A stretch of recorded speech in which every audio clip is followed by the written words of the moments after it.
everyone, this is Cherry, And this is Kat. and you're listening to Keeping It Creepy with Cherry and Kat. Today we are talking about Tremors from 1990. I don't know if it's a cult classic, but I consider it one. Oh, good, because I love it. I love this movie so much. So, spoiler-free synopsis. We have a very tiny town, like a one-store kind of town in the middle of like the desert of nowhere, surrounded by mountains, and they're living about their day. And suddenly, these giant worms decide that they want to surface, and things go awry there. Oh my God. Yeah, no, it's a huge cult classic. So it cost about $10 million to make because at the time, nobody was really famous. Mm-hmm. Like this is Reba McEntire's first movie. Okay. Or her first acting gig ever. And she loved it and decided to do all of her acting, her Reba, all of her guest appearances just because she loved doing Tremors so much. She had so much fun. And on the opposite spectrum, Kevin Bacon hated this movie and talked so much shit about this movie for like 10 years because he thought it was like a career killer and he kept blaming it. He's like, this is why I'm not a leading man in Hollywood. Like, this is why I have to take all these character roles and bit parts and villain parts. And then it's like one day he like had a come to Jesus moment and he was like, actually, it's a really fun film. I just was going through a lot. Let me tell you, did you know there are 8 movies? Tremors? Yes. Get out. There are 8 movies and 2 TV shows. Get the first out. TV show had about a season, and the second TV show only had the pilot, which he came back for. He came back for the pilot, but then it didn't get picked up anywhere. I've actually only seen the first 3. I've seen the first 3. They used to show the first 4 on Sci-Fi Channel all the time. We've talked about Sci-Fi Channel. It was cable. We're old. Anyway. No, I've seen the first 2. I don't know if I've seen 3 or 4. I would have to like look them up to see if I 3 recognize is when anything. they fly. Did you see them fly? No. Do they need wings? No. Okay, because they always have dumb names, right? Because they're graboids. Yes. Right? Which I think is kind of cool. And I cannot remember what the second one is because the second one, they basically Clover Monster birth tiny beaked legged things. And I cannot remember what they're called. But I remember the third one because it's so ridiculous.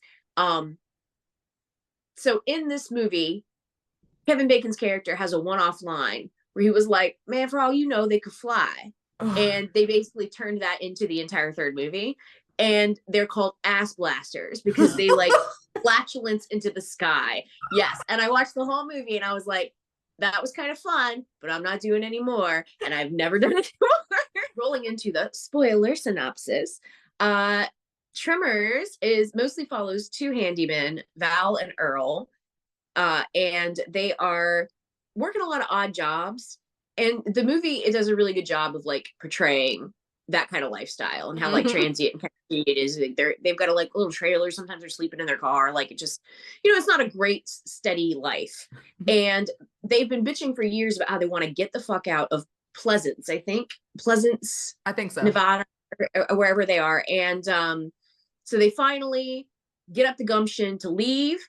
But today is the day that things go awry because these giant earthworm murder things pop up out of the ground, can hear you where you're walking or any kind of vibrations.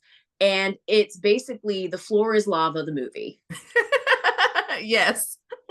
And quite a few people die along the way, but our heroes are triumphant and in extremely smart ways. Like these are blue collar workers. There's literally one girl with a college education. And she is also really smart, but she's also really realistically smart. Like they'll be asking her stuff like, what are these called? Where do they come from? And she's like, I don't fucking know. I'm a geologist. Right. but then she's super smart about other things. Like they have a lot of like problem solving, and the pacing of the movie is so good. They used to teach this movie in script writing classes. Oh wow. Because it's such a tight script. Every scene leads to the next scene. Every character's actions, even when the actions are stupid, makes sense for the character in the moment. And there's just not a wasted scene. Like there's no fat to cut off of this movie. Everything makes sense. And all of the small things really add up. You can see how the main characters, they're like, we're gonna fucking leave. And if they had actually left that second and not stopped at all, they would have gotten out. But Yes. because they keep letting themselves be sidetracked, they end up trapped in this town, which is a very like nice missed connections kind of thing. But it also shows what kind of people they are because they keep stopping for really kind reasons. Yeah.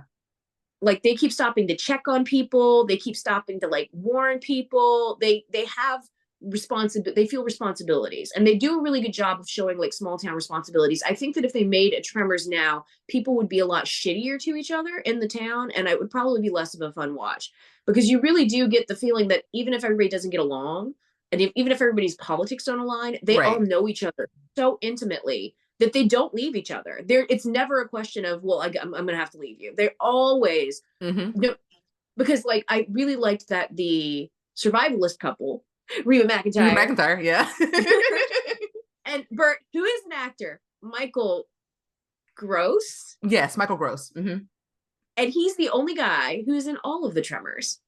Oh, I like his character, so that worked. That's good. He ends up in all of them, but I really like that at one point it looks like they're the best option for getting out of town, and they're like, yeah, we're gonna come pick all of you up in our tiny car and we're gonna get the fuck out of here. And there's like no question. And then when it falls through and it turns out the townspeople have a better option, they make a beeline to go pick them up because nobody's getting left behind. You know, and of course there are conflicts and people do argue, but like the big stuff, they're on the same page, and I really like that. I think the scientist, I don't remember her name, but I'm bad with names, you know. Rhonda, yes. I think Rhonda is my favorite character. Only because like they didn't write her. Like they wrote her nerdy, but not so nerdy that she's obnoxious.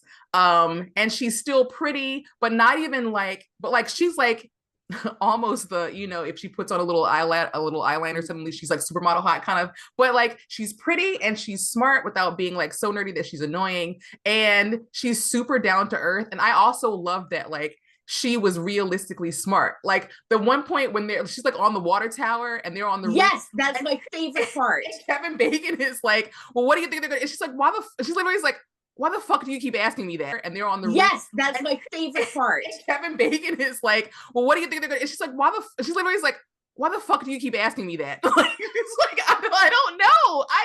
She has no idea. But then like literally 5 minutes later, when he's making his break for the cat so he can get them out of there, she's like, oh, we have to distract the creature. Let me kick the pipe for this water tower so it will constantly make noise as it drains and distract this monster.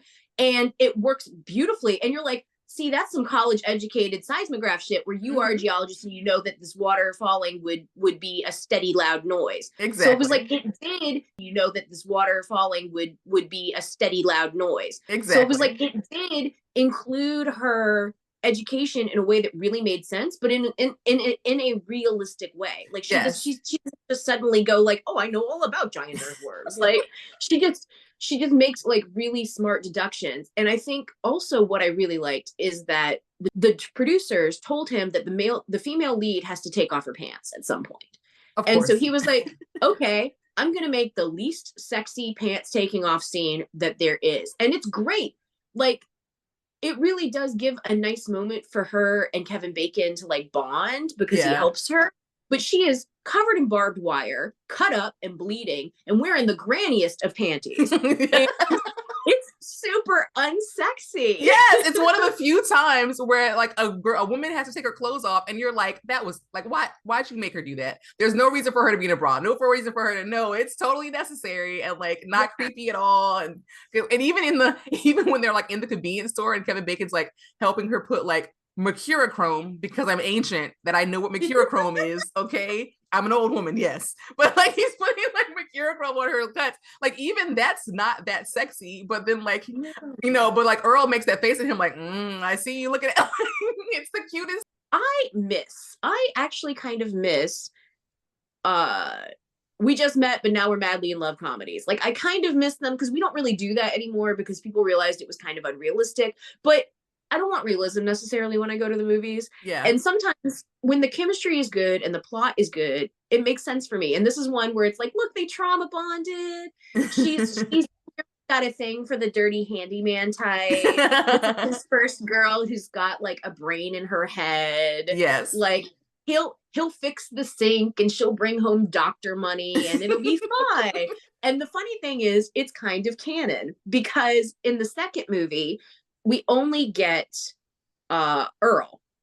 Okay. And Bert, but maybe there's a couple other cameos, but those are the two main guys, is Earl and Bert, right? Mm-hmm. And Earl says that the reason Kevin Bacon didn't come back was because he and Rhonda took their money, invested it wisely, took the fame. She got a good teaching position somewhere, and they're just off living a happy, suburban, well-adjusted life. Whereas he's the one who's still out in the middle of nowhere running into monsters. Yeah. And I didn't remember that the little girl was the girl from Jurassic Park. Right. I didn't remember that until this viewing at all.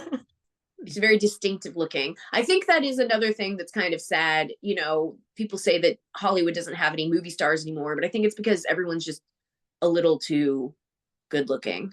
Yeah. I was thinking that a lot when I was watching this because everybody's cute. Like everybody's nice looking. Even most of the guys have like, maybe they were good looking when they were young, or like, I don't know, even Miguel had like nice shoulders in that tight white shirt. Like, and they're nice looking guys, but like they look like people that could live out in a hick town. Like, yes, they're attractive, but they're like regular person attractive. They're not. Yeah. Special effects hold up really well because they're all like puppetry. It's all like giant puppet. And they look great, actually. They do. They look really good. I was that's another thing I forgot, because it has been maybe like 10 years since I've seen one, was how good the puppets looked. Because I don't know if I've said this on the podcast before, but I suffer from trypophobia, which for those of you who don't know is like clusters of holes. And don't Google it unless you want to gross yourself out, because they only give you they give you the worst things when you Google trypophobia. But like there were a lot of scenes with the worm where I was just like, I'm gonna look away for a bit because that worm looks so like, oh, there's a whole bunch, like when it would open its mouth and there were like all those holes in the back. I was like, oh, let me look away. It is really gross. Like they did a great job making monster anatomy